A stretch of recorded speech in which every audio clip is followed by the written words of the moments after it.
Shalom sahabatku, sebelum kita merenungkan kebenaran firman Tuhan di pagi hari ini, mari kita sama-sama berdoa. Tuhan, terima kasih untuk hari baik yang sudah Engkau berikan. Bapa, tuntun setiap kami melalui kebenaran firman-Mu, agar kami boleh terus diajar, agar kami boleh serupa dengan Engkau. Terima kasih Bapa yang baik, kami siap untuk mendengarkan firman-Mu. Haleluya, amin. Pagi hari ini, kita akan merenungkan kebenaran firman-Nya dengan tema kasih yang tidak masuk akal. Mari kita buka Alkitab di dalam kitab Hosea pertama, ayat yang kedua sampai yang keempat, ayat yang keenam, dan ayat yang ke-8 sampai yang ke-9. Ketika Tuhan mulai berbicara dengan perantaraan Hosea, berfirmanlah Ia kepada Hosea, "Pergilah, kawinilah seorang perempuan sundal dan peranakanlah anak-anak sundal, karena negeri ini bersundal hebat dengan membelakangi Tuhan." Maka pergilah ia dan mengawini Gomer binti Diblaim. Lalu mengandunglah perempuan itu dan melahirkan baginya seorang anak laki-laki. Kemudian berfirmanlah Tuhan kepada Hosea, "Berilah nama Yizriel kepada anak itu, sebab sedikit waktu lagi, maka aku akan menghukum keluarga Yehu karena hutang darah Yizriel, dan aku akan mengakhiri pemerintahan kaum Israel." Lalu perempuan itu mengandung lagi dan melahirkan seorang anak perempuan. Berfirmanlah Tuhan kepada Hosea, "Berilah nama Lo-ruhama kepada anak itu, sebab aku tidak akan menyayangi lagi kaum Israel, dan sama sekali tidak akan mengampuni mereka." Sesudah menyapi Lo-ruhama, mengandunglah perempuan itu lagi dan melahirkan seorang anak laki-laki. Lalu berfirmanlah ia, "Berilah nama Lo-ami kepada anak itu, sebab kamu ini bukanlah umatku, dan aku ini bukanlah Allahmu." Kitab Amos 3 ayat 7 mengatakan, "Sungguh, Tuhan Allah tidak berbuat sesuatu tanpa menyatakan keputusannya kepada hamba-hambanya, para nabi."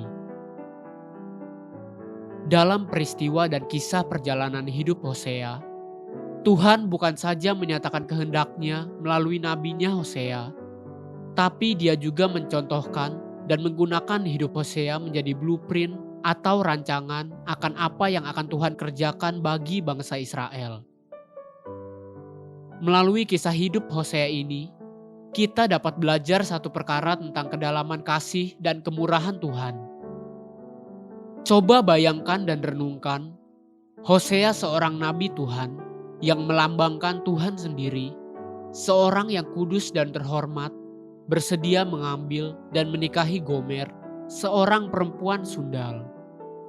Itulah lukisan kasih dan kemurahan Tuhan.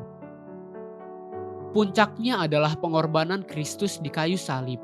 Kristus datang dan mati di kayu salib, sebab kasih-Nya yang begitu besar dan tak terhingga.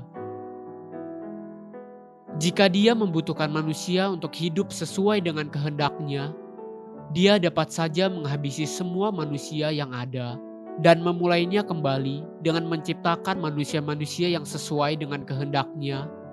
Tapi bukan itu yang Dia lakukan. Justru Tuhan memilih untuk memperbaiki yang cacat dan salah, bukan menghancurkan yang ada dan menciptakan sesuatu yang baru.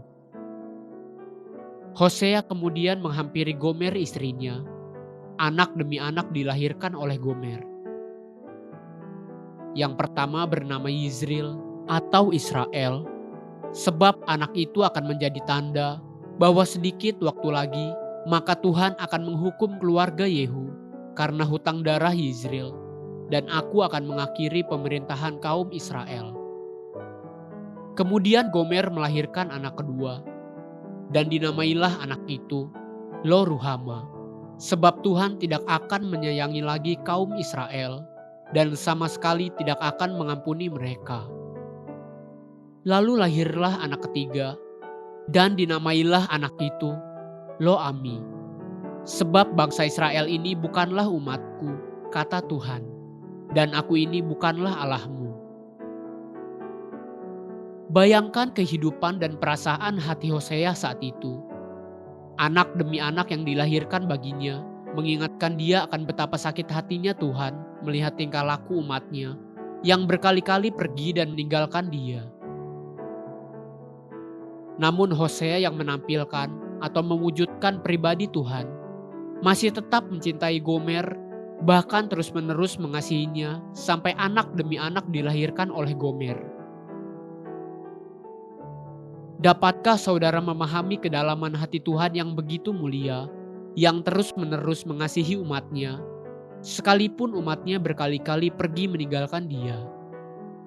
Gomer tidak sekedar ditebus untuk dibuang, tapi Gomer ditebus untuk dijadikan istri dan pendamping hidup bagi seorang nabi yang bernama Hosea. Demikianlah Tuhan mengasihi umatnya dengan kasih yang tidak mengenal batas. Belajarlah untuk bertumbuh dengan menghormati Tuhan yang sudah mengasihi kita sedemikian rupa. Haleluya. Sahabatku, mari kita sama-sama berdoa.